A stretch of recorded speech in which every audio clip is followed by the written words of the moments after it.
So here's another Lightroom review of a photo that I've edited.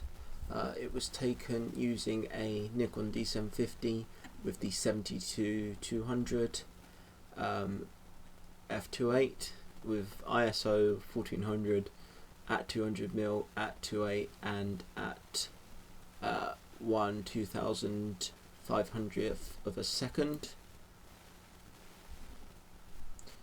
As we can see from all our metadata here, it's probably not ideal. We could have reduced the ISO by several stops by slowing down our shutter speed.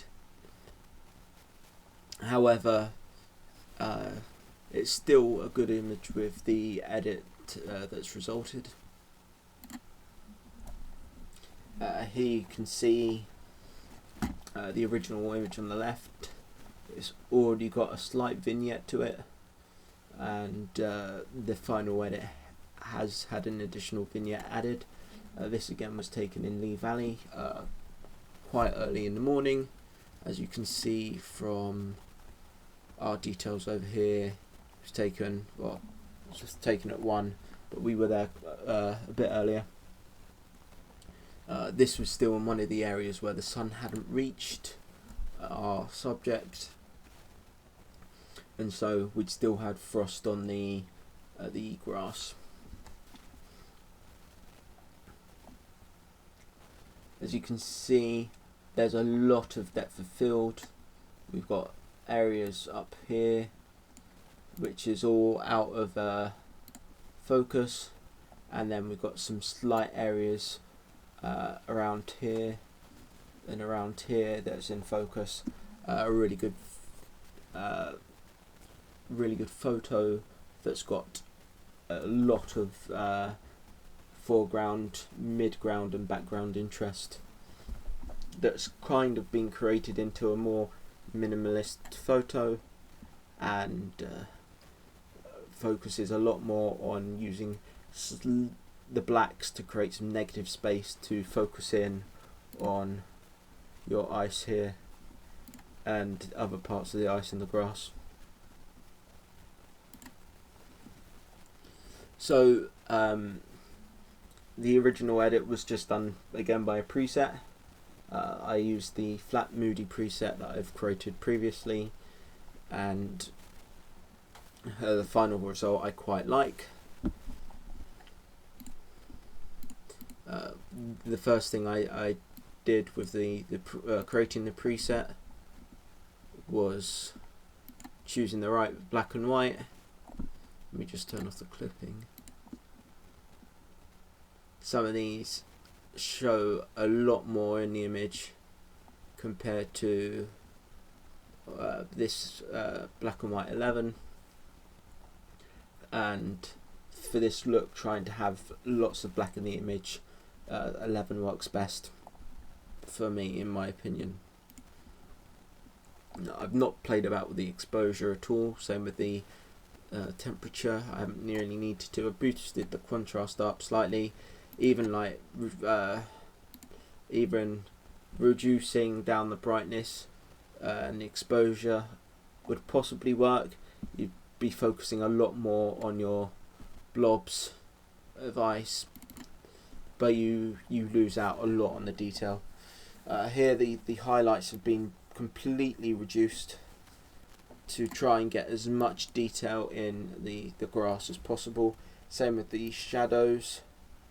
I wanted as little as possible, so I went for about 80. The whites have been brought up to again create that massive amount of contrast. Having your whites at 0 is a very flat image. I'd have probably had to have boosted up the exposure to create something that would have looked good, and something that I'd have enjoyed. Now the blacks again have been reduced.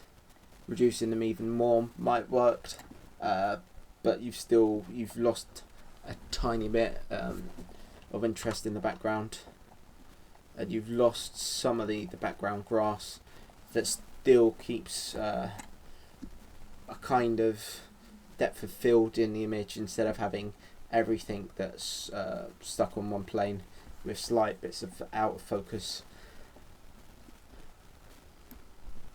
Going down again, just a simple some strong contrast. I normally use it over, say, linear and medium. This strong contrast again is given a nice reduction in the background, which I quite like, and has increased that contrast for the rest of the image. And I've just left the black and white mix on auto. As you can see from the image, you'd only be playing about with the greens and the yellows, so increasing the greens and reducing the greens, you can see there would have been a slight difference, but not that much from the final image.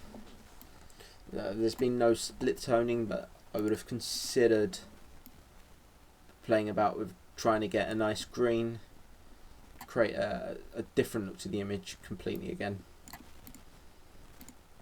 Finally, just the default sharpening and zero luminance. On here, removing the chromatic aberration, although there isn't really any. And then I've left the lens profile correction off, just to create a natural bokeh vignette from the lens, and to hopefully exaggerate that when it comes to the vignette.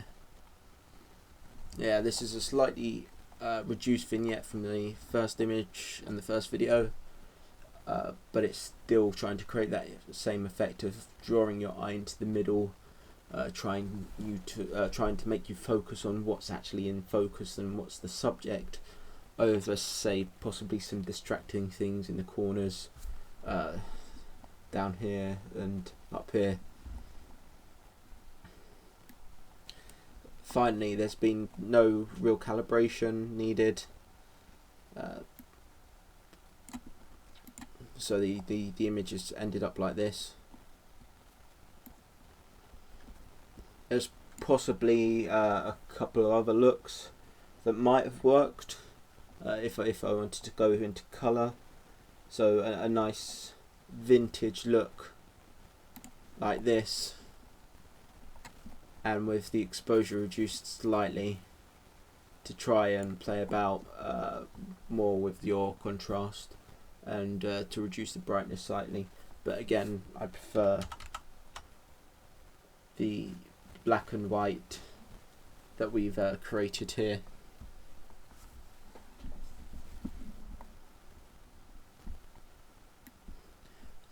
That's really it from this video. If you've got any comments, advice, suggestions, please let me know.